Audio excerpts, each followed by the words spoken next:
Hello everyone, welcome back to Guru TV. I'm your host Jason Sutton of the Dana Rader Golf School, and this week we're going to talk about another short game shot, which is pitching.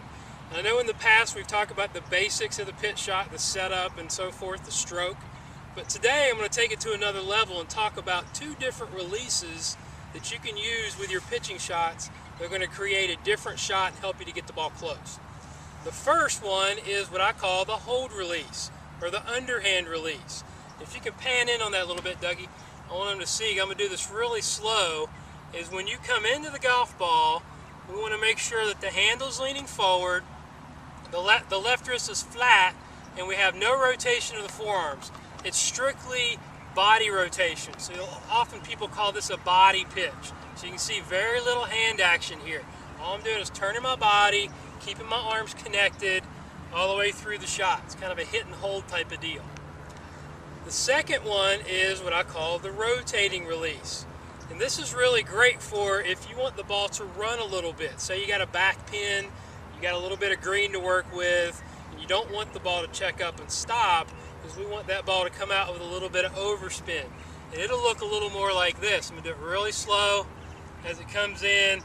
The back of your left arm and forearm are going to turn to the left and down to the ground. And what this is going to do is going to impart a little bit of overspin to get that ball to release. I know everybody wants to hit those shots that stop, but it does you no good if you got all that green to work with is trying to hit the ball up there and stop, because you usually end up short.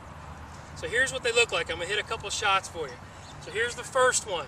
I've got a shot where I'm about 30 yards or so. I need to go up into the air and I need to stop it fairly quickly. So I'm going to play the ball in the middle of my stance, go through a little review here of the setup. My feet are going to be close together and my weight's going to be on my left side slightly. I'm going to grip down on the club just a little bit to shorten the arc a bit. I'm going to hit and then hold. So you can see I'm really firm with my left wrist right there. The left wrist is nice and straight. It lines up with my left arm and shaft, and that ball landed and then stopped fairly quickly. It also helps if you have a Callaway golf ball that I use. This IX is a great golf ball, so you want to have something that's, fairly soft as well. A lot of times if you're not getting a lot of bite on your golf ball, then you may want to check the kind of ball you're playing. So this one's a good one. So I'm going to put it down again there. Let's do the rotating release. So now we got a back pin. We're going to get that ball up on the green and get it to run a little bit. So we're going to go ahead and let the toe turn over the heel a little bit more. Same setup, in ball position. Just let it turn over. Oh man, I hit the flag. So that's really two options that you can use when you're hitting these pitch shots. A lot of times you may hit the same shot over and over, and that's great, but this is going to give your short game a little bit of variety.